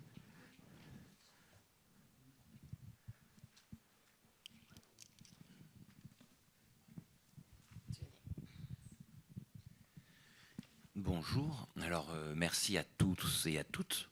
Je m'adresse à Pauline qui n'est pas là, mais qui, quand même, je la remercie pour tout ça. C'est très enrichissant tout ce que vous avez apporté. Merci pour la valeur de ce que vous dites, Mathieu. Je voulais faire une remarque sur la présence de Pauline et de Monsieur Larieux sur les concomitances qu'ont leurs films.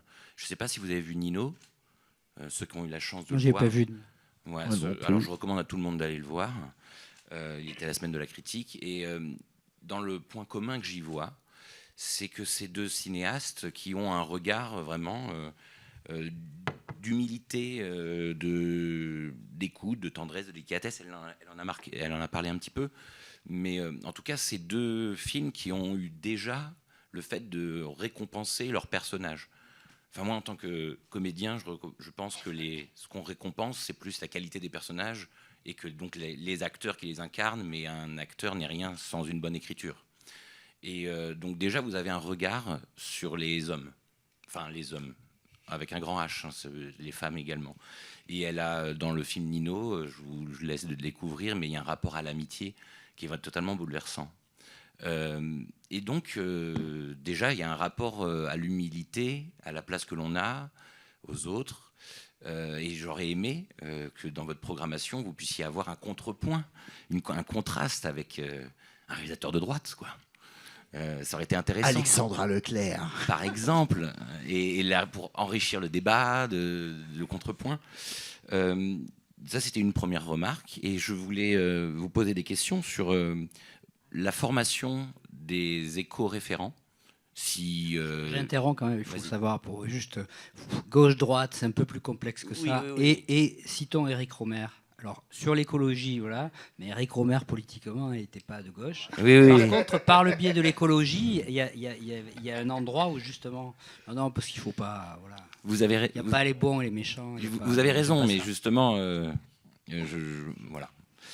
Non, ce que je voulais vous demander là, sur la formation, Mathieu, comment on se forme et comment on se formerait pour devenir éco-référent et comment vous voyez ces choses-là. Et puis, je voulais aussi tout ce que vous dites m'amène à réfléchir à, comme ça s'appelle, mettre en scène un film éco-responsable. Je m'interroge à l'écriture qui amène de la représentation au cinéma. C'est-à-dire que est-ce qu'aujourd'hui le challenge n'est pas de représenter dès l'écriture d'autres comportements? Vous disiez que vous alliez sur le plateau avec à dos-d'âne. Et qu'en fait, est-ce qu'il ne faudrait pas plus de représentation de travelling à pied que de scène en voiture? Et que, en fait, pour encourager la production à changer, à créer d'autres modèles de représentation, en plus que de mettre une carotte au fait de me faire 28 points, qui serait très bien, mais qui ne valent rien à l'aune d'une production à plus de 10 millions d'euros, j'imagine, peut-être encourager d'autres modes de représentation, d'autres manières de représenter les séquences. Et donc ça, je vous pose la question à tout le monde, parce que vous êtes, Antoine et Jonathan, aussi des cinéastes, et vous avez une réflexion là-dessus. Et puis j'ai tellement d'autres questions, mais je vais laisser le micro, pardon. Alors, pour parler de la formation, le Quai de Olof et de la Poule, moi je me suis retrouvé à faire une formation avant la formation certifiante qui existe. Donc on peut avoir une certification pour déployer une production éco-responsable. Je crois que c'est l'intitulé qui se fait soit à la CST, soit au CIFAP, soit à la Cinéfabrique pour ceux qui ont de la chance d'habiter en province. Moi, je me suis retrouvé un peu formateur d'ailleurs de ces premières formations. Donc là, comme on essaye de faire reconnaître le poste auprès du CPNEF, il va sûrement y avoir une nouvelle formation qui va être, elle, dédiée à la coordination d'éco-production. D'ailleurs, il y a une association professionnelle qui vient de se créer qui s'appelle l'ACCEPT, c'est-à-dire l'Association des coordinatrices et coordinateurs d'éco-production pour la transition environnementale. ACCEPT. Donc il y a des choses qui avancent. Ensuite, pour répondre à la deuxième question, moi j'ai l'impression que je parlais de changer un peu les imaginaires via des personnages. Il y a un truc qui coûte pas plus cher et on le voit très bien dans le roman de Jim, c'est avoir une arène circonscrite, le Jura et Lyon, en gros, pour la faire vite.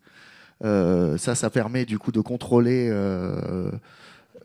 mais même la manière de scénariser qui définit une arène simple et claire. Ça coûte pas beaucoup plus cher. Après, il y a peut-être la nécessité de s'entourer de réalisatrices issus d'autres niveaux sociaux que ceux auxquels on a l'habitude d'assister dans le cinéma français. Ce qui est un peu le cas des Larieux d'ailleurs. Je ne vous connais pas, monsieur Gare, autant que ça, mais peut-être qu'Antoine, tu ne viens pas d'un... Bref. Et j'ai l'impression aussi qu'il y a peut-être nécessairement besoin de s'élargir à d'autres périmètres que forcément les rappeurs qui vendent 50 millions d'albums. Peut-être qu'il y a des gens très intéressants pas loin. Je sais par exemple le théâtre s'est beaucoup ouvert à une femme que j'admire profondément qui s'appelle Kazé et qui fait du rap et qui est celle qui a sûrement la meilleure diction et la meilleure façon de scander les choses, en tout cas de tout le monde francophone, pour rester poli.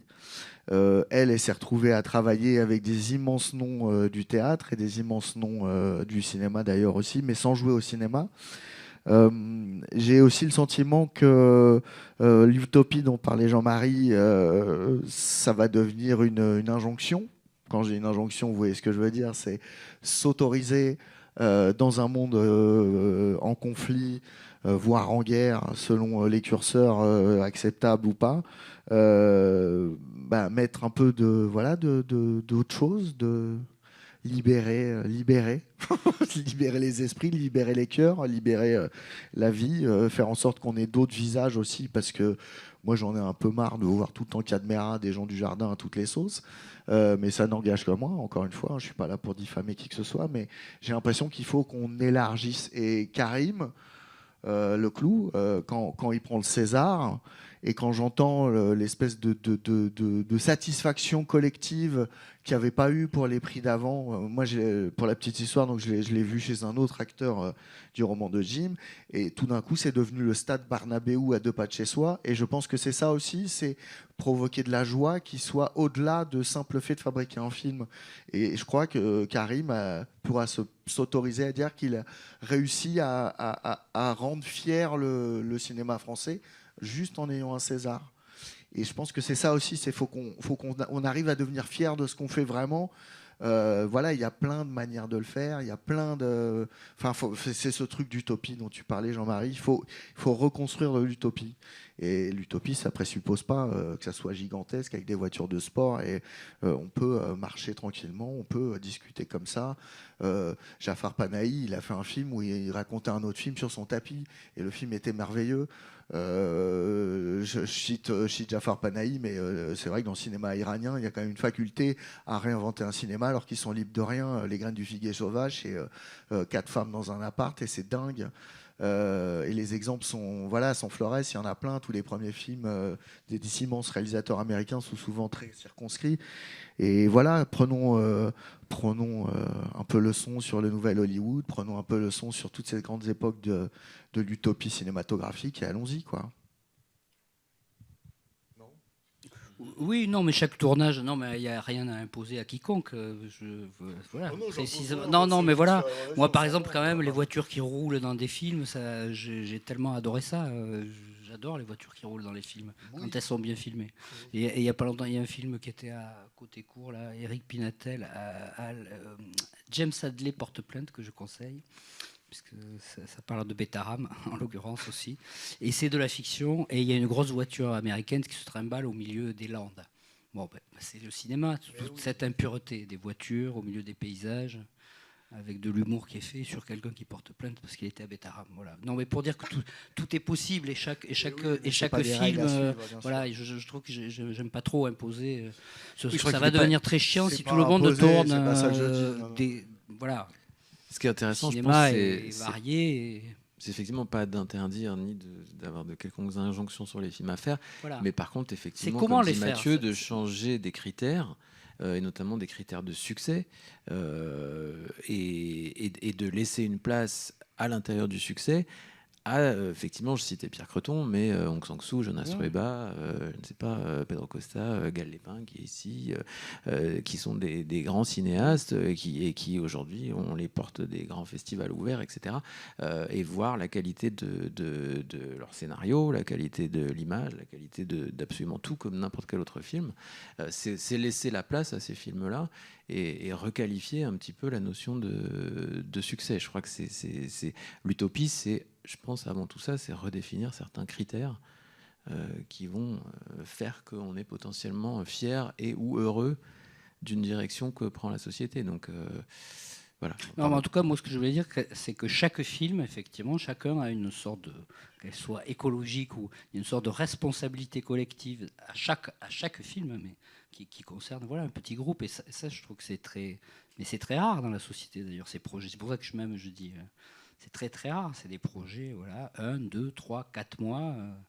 C'est triste d'ailleurs quand ça s'arrête. Enfin, si ça s'est bien passé. Ça s'arrête jamais avec vous. Ça se passe mal, on est heureux que ça s'arrête. Mais non, mais c'est des objets assez chercheurs, c'est des têtes chercheuses, les films, et la manière dont ils se font. Voilà. Et donc à partir de là, c'est sûr que c'est des laboratoires, effectivement. Et plutôt dans ces films-là qu'effectivement dans les machines industrielles. Ça, c'est autre chose.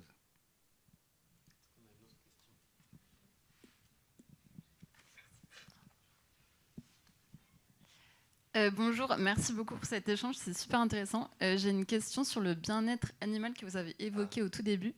Ma question, c'est, j'aimerais bien avoir votre avis sur, est-ce que vous pensez qu'on peut faire jouer des animaux dans des films en respectant totalement leur bien-être, ou bien est-ce que c'est contradictoire par nature ? Donc ça, je pense que c'est pour moi. Je peux répondre. Oui et non.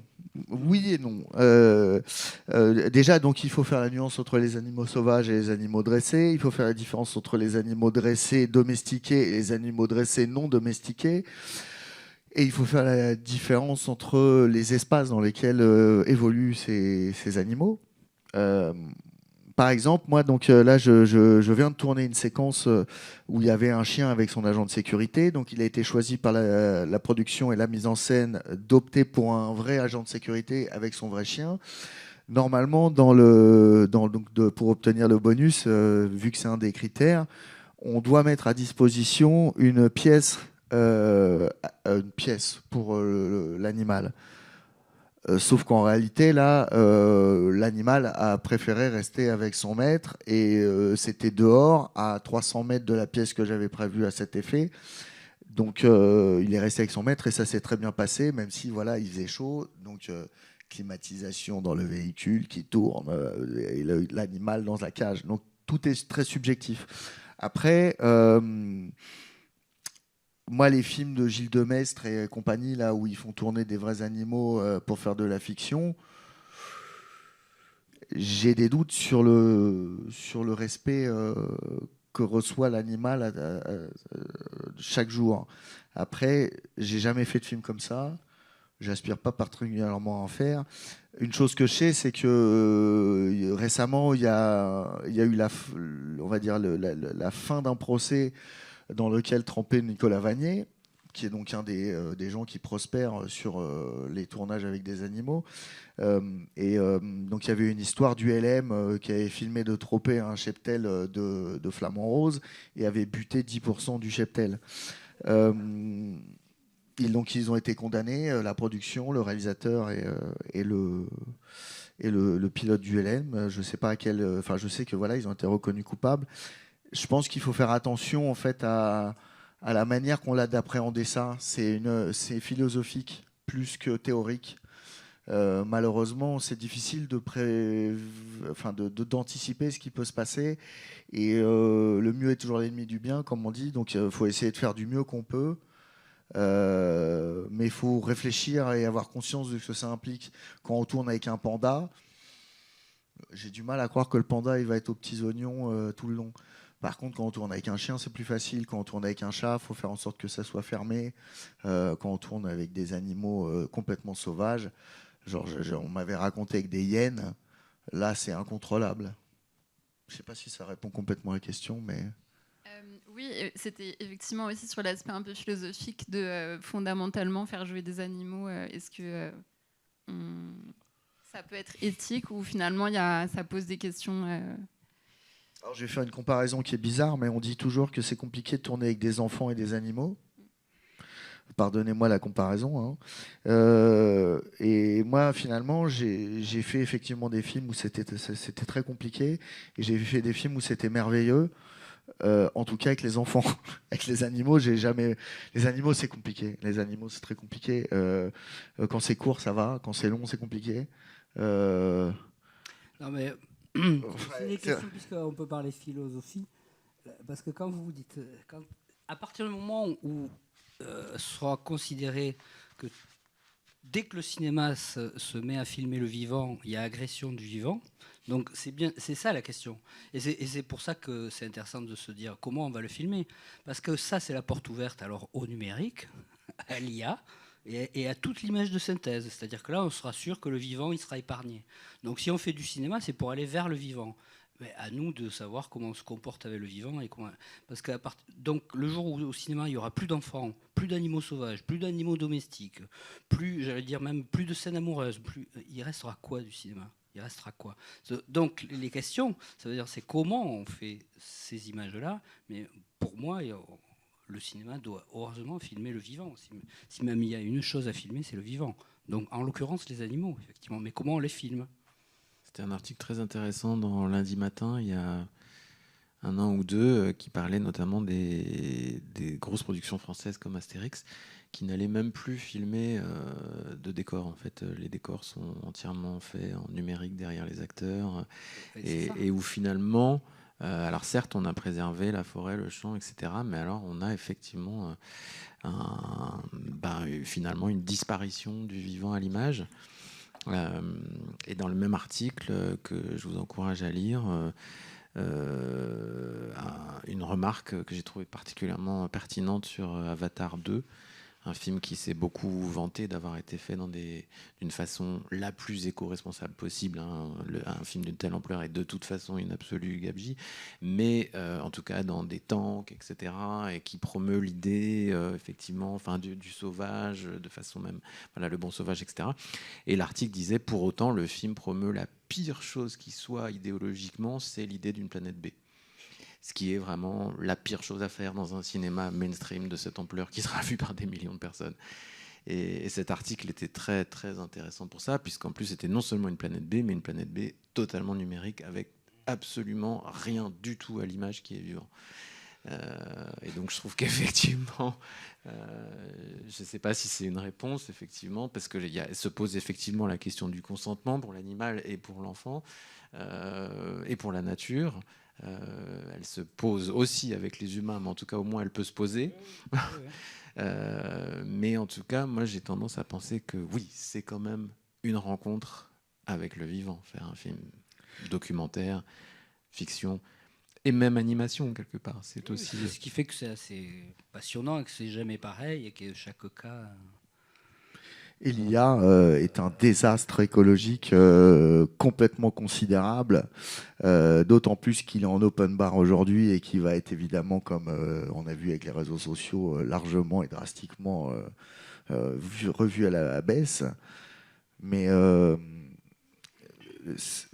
trouve ça génial ce que tu dis, parce que c'est toi qui en as parlé d'intelligence artificielle. Enfin, moi, je vous jure que travailler chez les Larieux, ça vous fait comprendre quand même beaucoup de choses, parce que voilà, on est tous là pour apprendre, mais quand on apprend du cinéma, c'est pas souvent.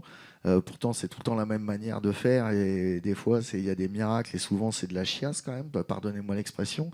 Et ce que tu dis sur l'intelligence artificielle, je crains malheureusement que ça devienne une sorte de je ne sais pas comment dire, une sorte de logique de production, parce qu'on voit déjà tous les trucs, les mails qu'on reçoit qui sont écrits par ChatGPT, on voit les images qui sont générées par de l'intelligence artificielle, et les pubs qui nous font croire qu'on ne sait pas que c'est de l'intelligence artificielle, bien sûr que si, qu'on le voit. Et je crains que le cinéma se généralise, en tout cas peut-être pas chez nous, heureusement, parce qu'on reste sur un truc d'artisanat, et tant mieux, mais les Américains, à mon avis, on va bouffer de l'IA à plus savoir quoi en faire. Et c'est dramatique parce que c'est écologiquement nul, humainement inintéressant, et en plus c'est scénarisé avec les pieds en général, quoi. Sans vouloir être... en tout cas, ouais, ça ne fait que répéter des recettes éculées, parce que de toute façon, après tout, ça coûte moins cher que de payer un scénariste. Une dernière question. Bonjour. La question que je pose, vous étiez au début, vous expliquez que vous aviez fait ça, que vous avez été formé, que vous avez été ceci, cela. C'était au début. Moi, ma question que je pose, est-ce que la paye suit? Alors, c'est une excellente question. Alors, moi, on dit que je suis coordinateur. Donc statutairement, je devrais avoir un poste de coordination. Je suis au barème régisseur adjoint ou assistant de production. Donc ça veut dire que je suis le plus gros salaire des non-cadres, pour être transparent. Alors là, les grilles changent en ce moment à la télévision, mais au cinéma, je suis aux alentours de 1 071 € par semaine aux 46 heures. Donc j'ai une vie tout à fait confortable, mais je ne suis pas encore cadre. Là, ce qui se prévoit, si le CPNEF et le CNC valident, ça sera un statut cadre. Après, moi, je trouve que je suis confortablement bien payé quand même. Comme d'ailleurs la plupart des métiers dans le cinéma, on ne va pas se mentir. Hein. Mais voilà, c'est en mutation. Je ne sais pas si ça répond complètement à votre question. Non, je pose la question comme ça. Ouais. Pour finir, peut-être Mathieu, juste est-ce que tu vois une différence entre les films de cinéma et les séries qui sont souvent produits par des grands groupes? On a fait le dernier épisode de ce podcast avec donc les grands groupes que sont France Télévisions, Netflix, Fédération ou autres, qui eux ont des obligations légales depuis un certain nombre d'années, ce qui n'est pas le cas pour les petites entreprises qui sont la majorité du monde du cinéma. Est-ce que cela se traduit d'une façon ou d'une autre entre une série comme Alex Hugo, qui est une des séries les plus vertueuses écologiquement, et des films de cinéma? Alors, effectivement, le fait que ça soit une obligation, ça révèle aussi la manière qu'on a d'appréhender l'industrie, parce que la télévision reste de l'industrie, même si c'est fait de manière plus ou moins artisanale, c'est quand même de l'industrie. Moi, je suis très heureux de pouvoir faire les deux. Après, je vois des différences viscéralement différentes dans la manière de fabriquer. Le rythme de la télévision oblige à bombarder. Par contre, comme c'est des obligations, on a nécessairement plus de latitude que des fois au cinéma où c'est compliqué. Après, moi, j'ai la chance de bosser pour des directeurs de production et des sociétés qui m'ont fait confiance. J'ai l'intime conviction que le cinéma va être bien plus vertueux encore qu'il ne l'est déjà. Parce qu'il y a quand même, on va pas se mentir, tous les films, on va dire, hors annexe et annexe 3 qui sont globalement vertueux. Et la télévision, c'est tant mieux qu'elle relâche un peu la voilure.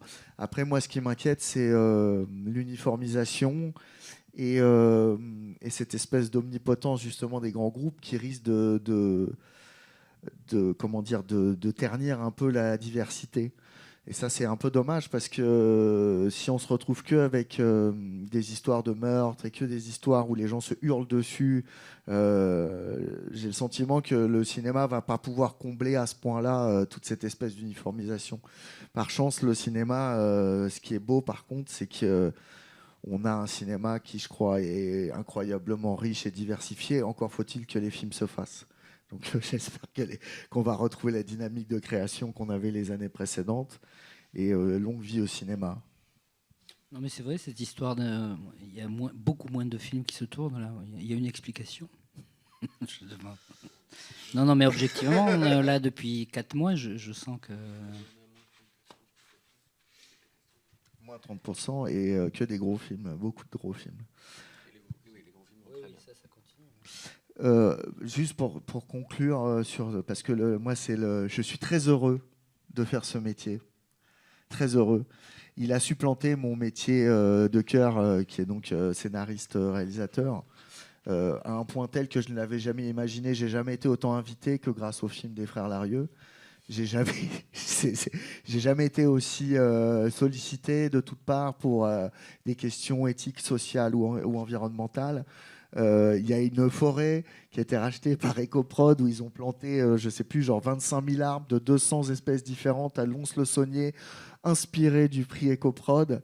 On est un petit milieu où on se connaît à peu près tous, mais en fait, on voit bien que le truc grossit et on voit bien que ça intéresse de plus en plus le grand public. Et à mon avis, le cinéma de demain, les gens seront contents de se dire qu'on va voir un film qui s'est fabriqué en France. Ils seront contents de voir un film qui s'est fabriqué en Bretagne, dans le Jura, comme 20 Dieux ou comme le roman de Jim. Et je pense que demain, la proximité avec le public, elle va être de plus en plus palpable parce que c'est ça qu'on cherche.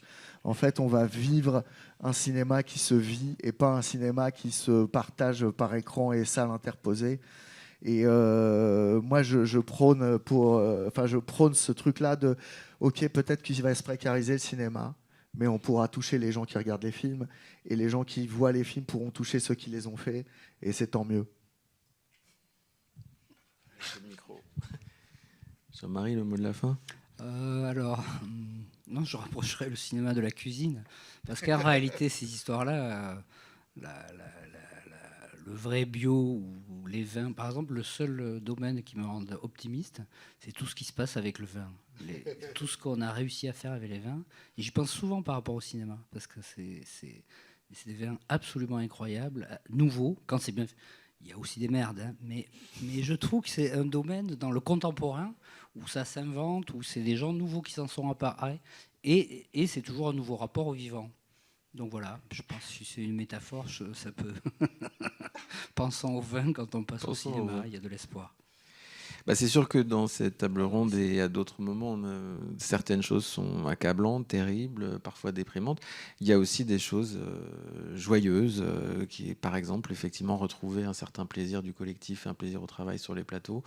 Rencontrer des personnalités comme Mathieu, voir des films comme le vôtre ou celui de Pauline. Et puis il y a aussi des sous-onglets dans le réchauffement climatique, comme par exemple la biodiversité. Si le réchauffement n'est pas réversible, la biodiversité l'est.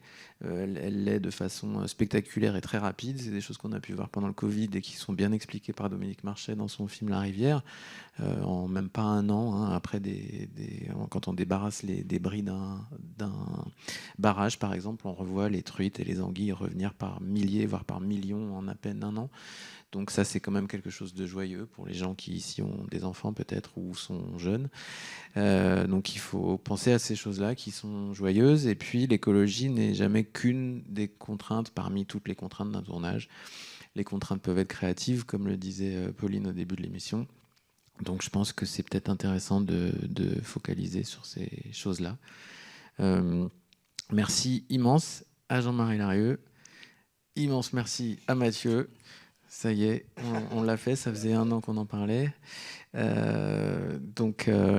merci à Jonathan qui a pour la première fois présenté avec moi ce podcast. Et à Pauline, du coup, qui n'est plus là. Et à Pauline qui doit être en train de dire bonjour à une salle aux Champs-Élysées en ce moment. Donc je fais le final juste pour l'enregistrement. Ce podcast a été préparé et présenté par Antoine Barraud et Jonathan Choupac, réalisé avec le soutien d'EcoProd, l'association qui accompagne la transition environnementale du cinéma et de l'audiovisuel. Montage son et mixage, Camille Duranton. Thème musical, Didier Dabreu. Merci au Forum des Images et à ses équipes et programmatrices. À l'équipe organisatrice des journées de la SRF, on vous aime. À Raphaël Laforgue et Louane Poineau, on vous aime. Au groupe de travail écologie et cinéma de la SRF, à l'équipe permanente de la SRF, à ses coprésidents et coprésidentes, rendez-vous pour le prochain épisode de l'écologie et la pratique du cinéma.